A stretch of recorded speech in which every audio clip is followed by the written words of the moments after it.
Assalamu alaikum, I'm Aisha and you're watching Samaa News. Here are today's headlines. President Donald Trump says the United States may strike Iran even harder if negotiations fail, but added that Washington will wait to see whether Tehran agrees to a deal. Speaking at the U.S. Coast Guard Academy, Trump claimed Iran's Navy and Air Force are largely destroyed and said the only question now is whether Iran signs an agreement or faces further attacks. President Donald Trump says he is in no hurry to end the conflict with Iran, insisting that achieving U.S. objectives matters more than setting a deadline. His remarks come after Washington agreed to give negotiations more time following requests from Saudi Arabia, the UAE and Qatar to delay a planned strike on Iran.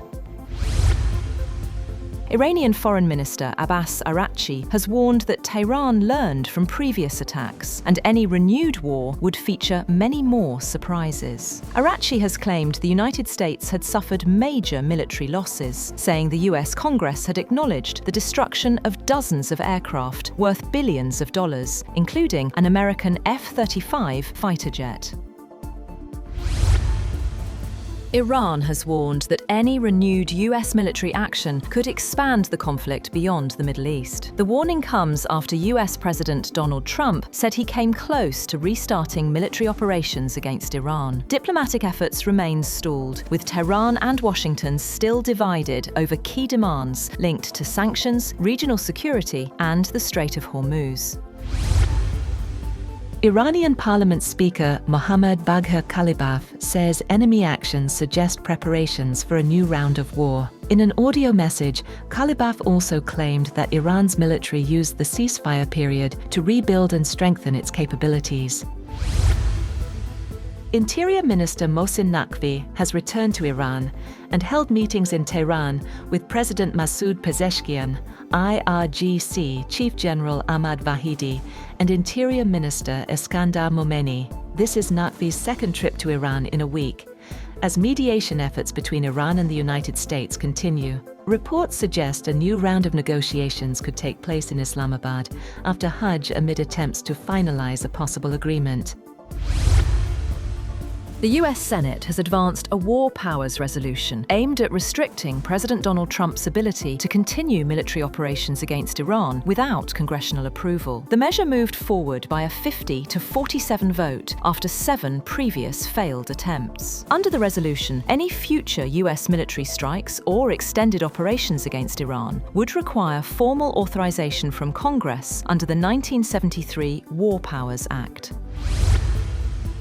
3 supertankers carrying nearly 6 million barrels of crude oil are moving through the Strait of Hormuz toward Asian markets, according to shipping data. The vessels had reportedly remained in the Gulf for more than 2 months before beginning transit through a designated route. The movement comes amid continued regional tensions and heightened focus on the security of global energy shipments.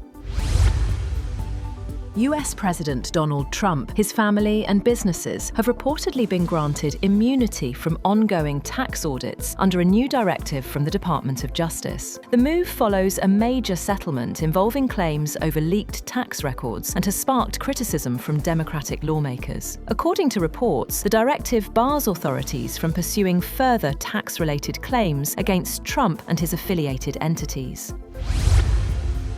Russian President Vladimir Putin has concluded his 2-day visit to China after holding talks with President Xi Jinping in Beijing. Both leaders praised the growing China-Russia partnership, signed multiple cooperation agreements, and pledged closer coordination on global affairs, with Xi describing bilateral ties as being at their highest level in history. Earlier, at a joint summit, both Xi and Putin criticized President Trump's Golden Dome missile defense shield plans and Washington's irresponsible nuclear policy. In a joint statement, they said the planned ground and space-based missile interceptor system posed a threat to global strategic stability. Putin also expressed Moscow's readiness to work with China toward what he called a more just and democratic world order.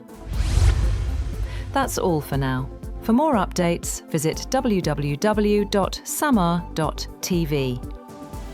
Thank you for watching Samaa News.